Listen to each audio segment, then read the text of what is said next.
welcome to the Tea and a Butty podcast. I'm Dominic. And I'm Erica. Today's episode, it's all about British speech inflection versus British pronunciation. Yes. And, well, American pronunciation and inflection too. Yeah. And particularly the difference between it. Yeah. Particularly Americans who have married a British person, for example. Or Americans who've been living in the UK for a long time and living in Britain. Yeah. Yeah. You see it a lot with celebrities who have married a British person and live in the UK, namely Madonna, Gwyneth Paltrow. Yeah. There's been some others, I can't remember specifically who, but a lot of people, they get made fun of for speaking with a British accent.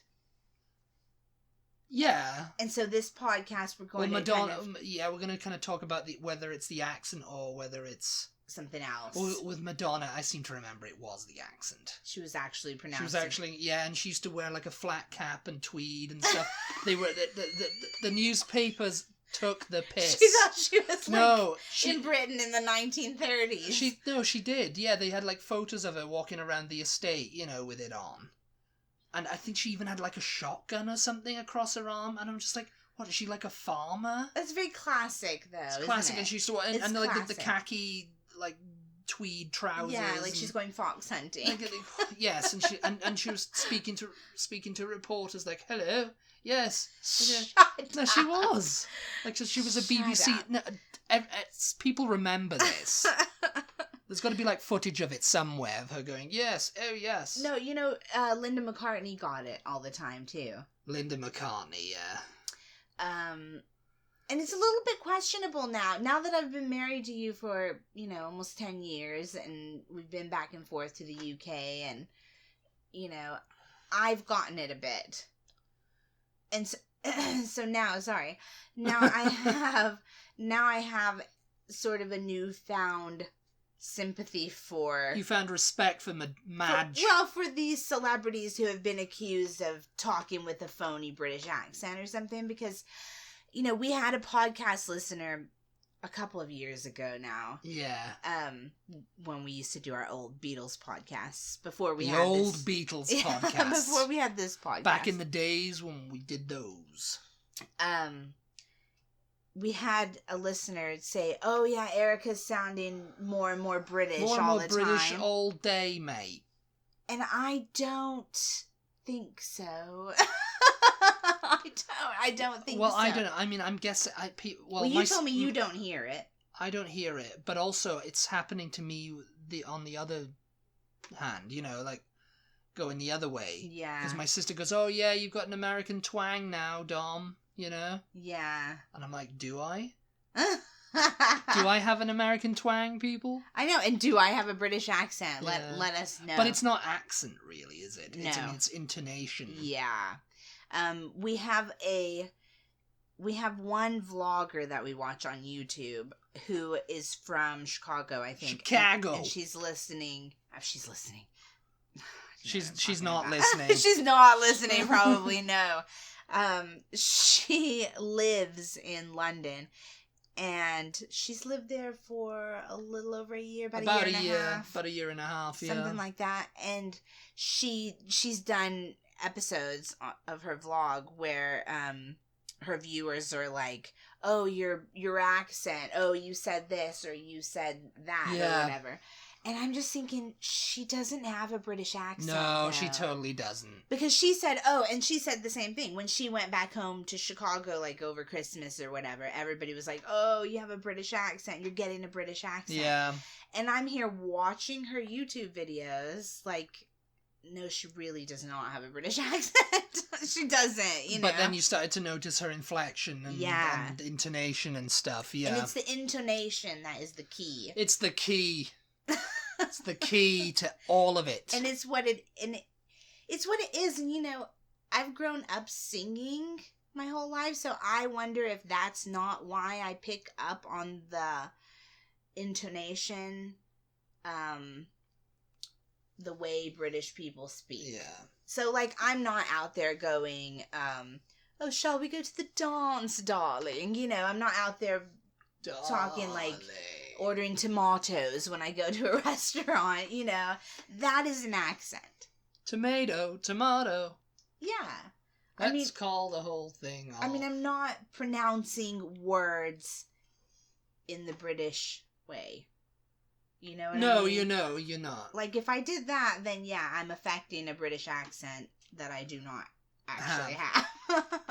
But that's not what I do. What I have caught myself doing is using, like, Dominic's inflection in certain sentences. And, you know, we just spent so long looking this up. It was very tiring. We looked up so much stuff and we were like, yeah, they're not, it's just all about, like, accents, like British accents versus American accents. Yeah. British pronunciation of words like tomato, and they were just not, we were just putting in different things, and they were still coming up with the same sort of videos until we kind of found one. Yeah. And it was like, oh, it's kind of it's just talking about what we're talking about. I know I've seen a video somewhere. Yeah, maybe it was taken down because no one understood what they were talking about. So if you don't understand or know what we're meaning when we say intonation or inflection of words versus the pronunciation of the actually, it's not the inflection of words, it's the inflection of specific syllables or specific words within a whole sentence. It's the stress. It's stressing on, like, a word in a sentence or a question or anything like that. Yeah. That's what intonation basically is, you know. It's just kind of like the way your cadence and melody variates. You know, it's just speech modulation, really. Mm. I mean, I guess mine's kind of transatlantic, I don't know. Transatlantic. That's what they call it, you know, that's what they said Cary Grant had, is a transatlantic accent. Yeah. You know? So he didn't sound British, and he didn't sound American, he just sounded somewhere in between. I mean, I don't think that you sound American whatsoever. I just think people that have said no, I don't have a thick enough accent to sound like that. You know, I don't have all right, mate, you're a Cockney. You know, all right, mate. Yeah, mate. Yeah. Or like super posh or anything like that. It's just very like muted. It's very muted. It's very, you know, and it's just very mixed. Mm-hmm. It's a mixed accent. It's a mixture of all the British Isles. But even with your like mild British accent, you do still have the British inflection. Oh, yeah. That does not exist Can't get rid of it, mate. So, like, some examples of that they're mostly found in questions. Mostly when you're going to ask a question. Because that's the difference between accent and intonation is, like, you know, the intonation is like the melody and the cadence. I keep saying these words and it's like very musical melody and, you know. The accent is specific to the word, like I already said, like dance as opposed to dance, or tomato as opposed to tomato. Yeah, I'm only using A words. What are some other British? Dance. What are some other British pronunciations? Oh, we were talking about the word in America. We would say duty, duty. Do your duty, whereas in Britain, duty. Yeah, duty. Do your duty. Duty. Yeah. Apparently Tuesday, as opposed to Tuesday. Yeah. Apparently some British people even say YouTube. YouTube, yeah. Yeah. I don't think you say YouTube. I do. I say YouTube all the time. I think you say YouTube. YouTube. I think I kind of vary it, maybe. I don't know. I'm not keeping track. But anyway, the intonation varies between British and American English. Yeah. Particularly in questions. Particularly in like a question setting. And I think, you know, we're saying British English. I think it might be specifically English that we're talking about. Because I don't know if the same is true with Welsh accents or Scottish accents or Northern Irish accents. No, I don't think it is. I mean, it's a little bit of, Yeah. It's a bit of a difference, So, like, a question, for example. It's like, can I ask you a question? Whereas I would say, this is so difficult for us to do, you guys, because we hear each other, and we hear each other all the time, so I'm like, I'm questioning myself. Okay, so you say it again. Can I ask you a question? And I would say, can I ask you a question? Yeah, it goes up. Yeah. Can I ask you a question? But again, you don't have the strong... Can I ask you a question? The strong British inflection. Can I ask you a question? Can I ask you a question? Can I ask you a question? Yeah, or it would even be like... Can I ask you a question? Can I ask you a question? Yeah. Can I ask you a question? Is that the Valley Girl version of British No, that's English, a kid. Though? That's a kid. Can I ask you a question? If you listen to like Peppa Pig, yeah, it's all that kind of thing. It's a kid speaking. Mm-hmm. It's like, can I ask you a question? Can I ask Daddy, you a question? Mummy. It's very, yeah. Can I ask you a question, Mummy? So then is that like, so if you hear an adult say it like that, is that like the Paris Hilton version of British Can I ask English? you a question? Oh, no, because there it is. Yeah. It's just got a bit of a deeper note Bit of a deeper note to it, It's not like, oh, can I ask you a question? Okay. God, if you had only seen his face just then. My face was nothing. That was really creepy. You were the creepy one in this. But, okay, so you heard that. Can I ask you a question? Can I ask you a question? Can I ask you a question? But take away the British pronunciation of con and ask. Can I? And me saying it with my American accent, but with the British intonation. Can I ask you a question? I didn't pronounce anything the British way. I said, can I ask you a question? But because I don't know, can you? But because it went up at the end. Yeah. Suddenly I'm talking with a British accent. Yeah. You know what I mean? Like an up talk sort of thing. Up talk, schmuck talk. Girl. No. She's been living in her up talk world. Oh my god. I don't know about all that, but yeah, can I ask you a question? Can I ask you a question? Yeah. So let's go to another example. Would you like a cup of tea? And I wouldn't say would you like. First of all, I would say, do you want a cup of tea? Do you want a cup of tea? Oh, but you just did the British there. You weren't copying me. Yeah, do you want a cup of tea? Do you want a cup of tea? Would you like a cup of tea? Do you want a cup of tea? It's so subtle. I don't know. Subtle, yeah. I'm wondering if it's coming across in the podcast. I mean, you have to really be listening for it to... We're just talking here. We're just talking. Talking. So say it again. Would you like a cup of tea? Okay. And then do the other British way. Would you like a cup of tea? Would you like a cup of tea? Like that. Okay, yeah, so... but you don't... You still keep it on the rise at the end there. No, that tea. was... Would you like a cup of tea? Oh. Would you like a cup of tea? Would you like a cup of tea? This is very specific. Yes, we're going down on the tea. Yes, because I would say, do you want a cup of tea? But if I was doing British inflection, doing a cup of tea? Yeah. Doing a cup of tea? Yeah. Doing a cup of tea, and it just kind of goes up. I don't know. It's really weird. But again, I haven't pronounced anything a British sort of way. There's actually no words in that sentence that you guys pronounce differently than us, actually. No. Would you like it?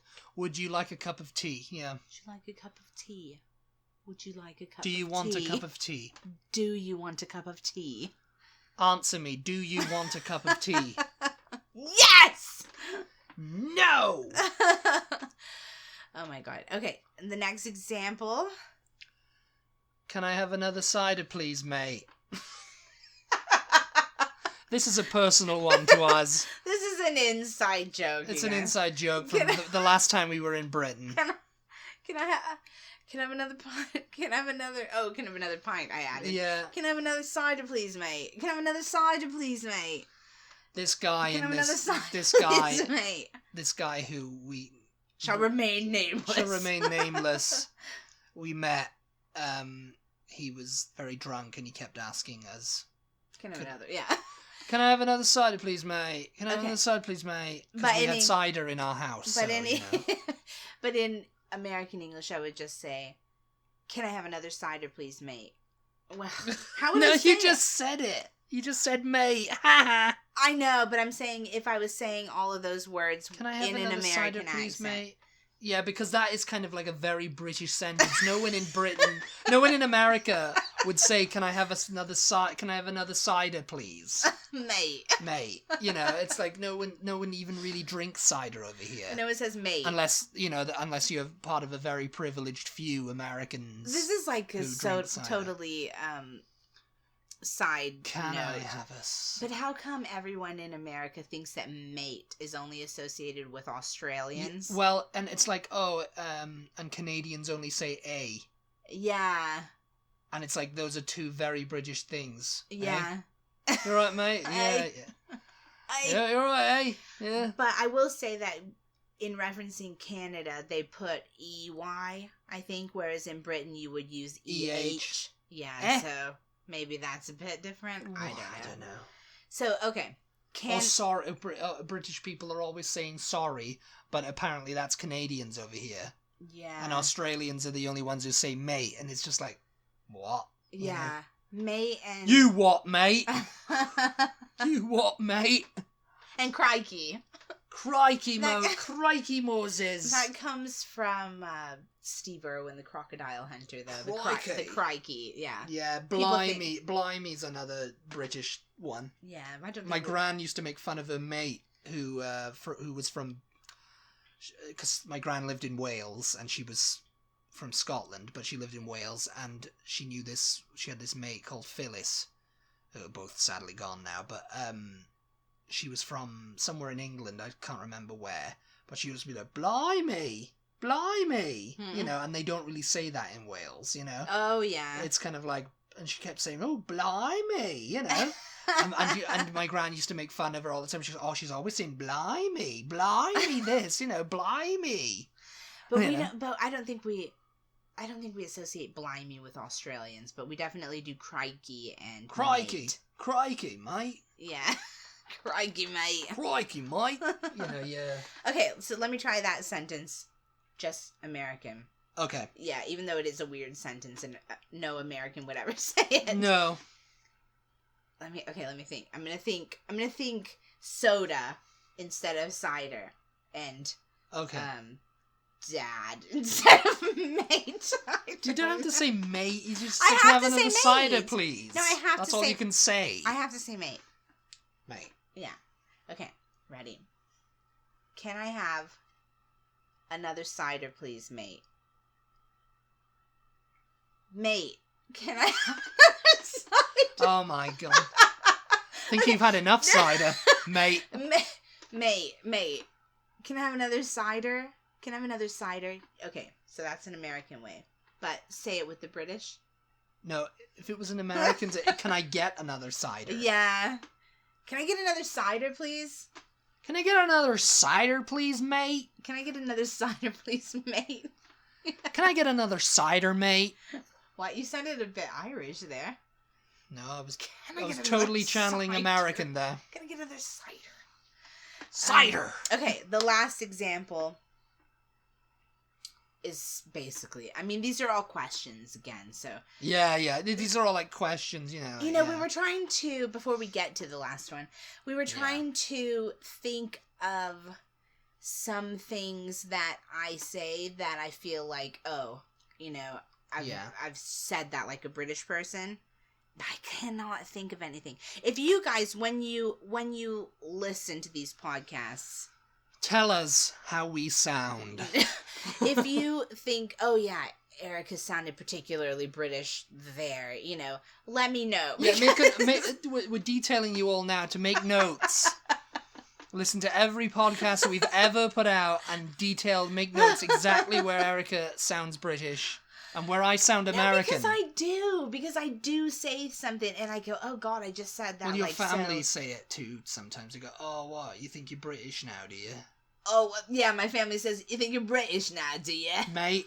You think you're British, well, they mate? do. Yeah, they do. They put on the accent and they just make fun. They go, oh, what? You think you're blimey? You think you're British now, do you, mate? No, I do that. I mean, I don't say mate. I don't say...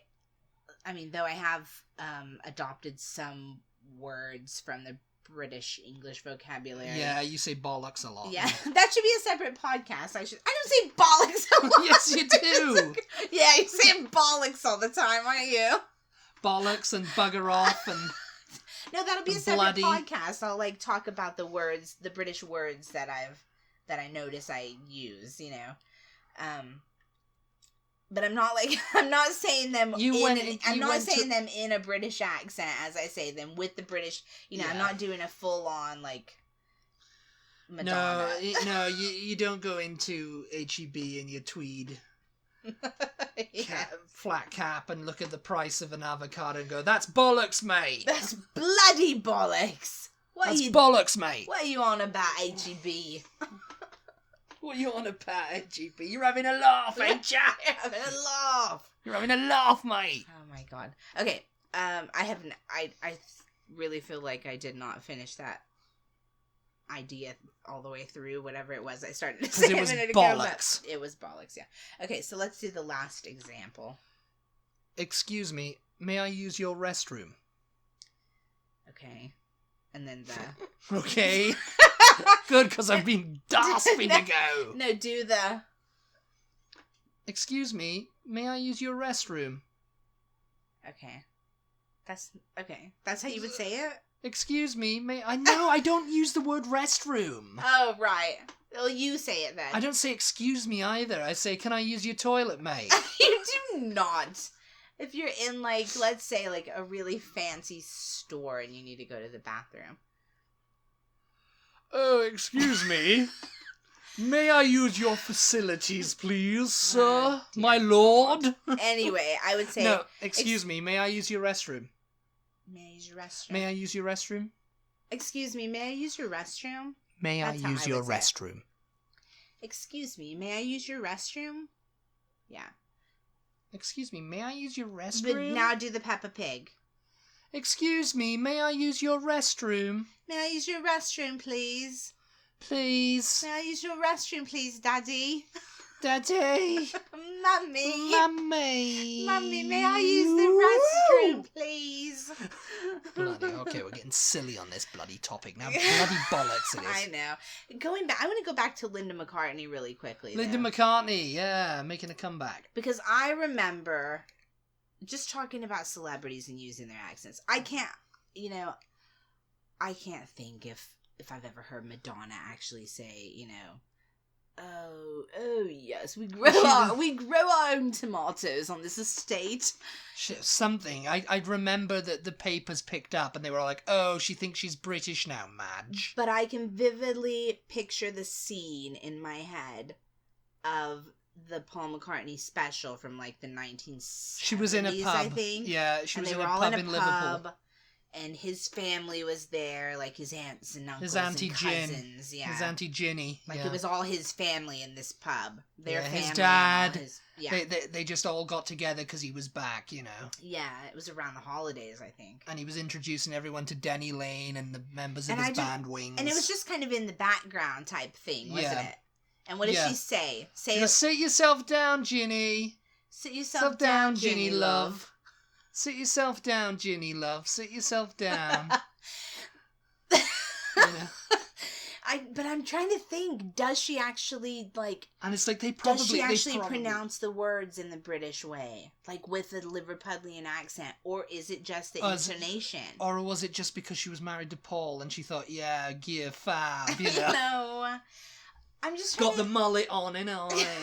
I'm just thinking, I'm trying to give her the benefit of the doubt and say maybe it was just the intonation, because that part is really cringy if you guys have ever seen that documentary. Yeah, and sit yourself down, Ginny, love. Sit yourself down, Ginny. Sit down. She says love, though, too. Does she? Oh, did I just add that? I can't remember. She says listen love. To it back Sit now. yourself down, Ginny, love. Yeah, she says it. Yeah, because his Auntie Jane is just, all right, Paul, you know, she comes out, she didn't sound like that. She doesn't sound like that. All right, Paul. All right, Paul, how are you, Paul? You know, she sounds like, oh, you know, she sounded like she was from Liverpool. I can't do her accent now, but she comes in, she's like, oh, you know, she's talking to Paul. Paul's like, yeah, and you know, and I thought it was him. Maybe he said, sit yourself down, Ginny, love, you know.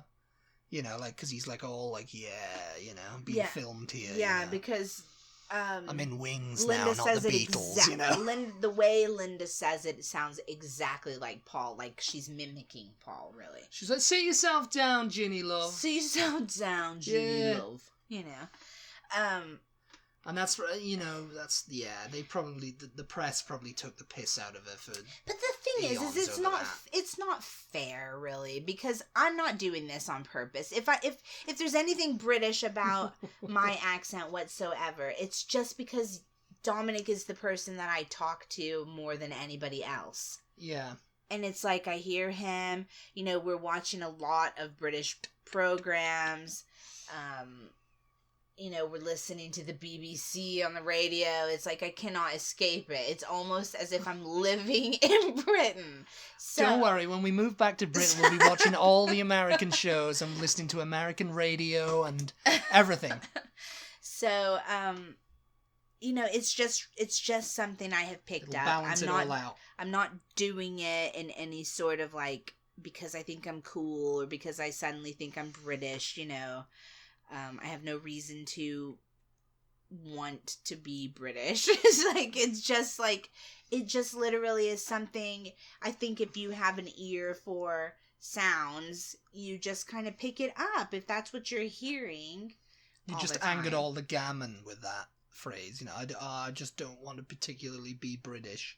The gammon? Yeah, the gammon. Yeah, you know, British people will know what I mean by the gammon. Anyway, I just wanted to vent. The end. The end. I really feel like this podcast has been trial and error. A podcast of complete insanity. So, a concoction of crap. If you have stuck with us all the way here to the end, then we appreciate your support. Thank you so much. More than you could ever know. If you would like to further support us, we appreciate each and every time you guys share our podcast with your friends and your family. If you're part of any Reddit forums, or if you answer questions on Quora or any other type of expat forums or anything like that, please tell them about our podcast. Tell them, share us. Yeah, sharing really helps us. So help us drive traffic to our podcast. Yeah, get more people listening to get on to us about stuff. If you guys want to go back and listen to our old podcasts, like if you've just sort of started listening to our Start from the beginning. Well, you can start from the beginning in any of the podcast apps, or you can start from the beginning on YouTube, because we are slowly but surely getting our podcasts up it's over a process. There. Yeah, so they're coming out, I think, like 3 times a week over on YouTube, and they're just like our old podcasts. So, you know, if you're listening to this in June or July and you notice that suddenly there's a Christmas episode uploaded on YouTube, that's why. That's why, yeah. Yeah, but you can find all our old podcasts in Anchor if you're listening to us on Anchor, or they're on Apple Podcasts. Just like scroll through them. Yeah. They should all be in order. Yeah. I number them and everything, so, you know, they should get there. Mm-hmm. I think this is episode 158 now or something. Is it? Yeah. Jeez. 158 episodes. And that's not including our exclusive patron only podcasts. Yeah. Or episodes that we do for patron members. Mm-hmm. Yeah. You get all the benefits of the mate. You get extra podcasts. You get extra nonsense over on Patreon. If you choose to support us that way too. Yeah, you definitely get extra content on there. We also have a shop on our website. There's all countless ways for you to support this podcast. And any way you so choose, we greatly appreciate. So thank you. Yeah. Thank you for listening. I think we're done here. Yeah. We've done as much damage as we can do in this podcast. So thank you as always for listening. We appreciate you so much, and we will talk to you next time. Bye.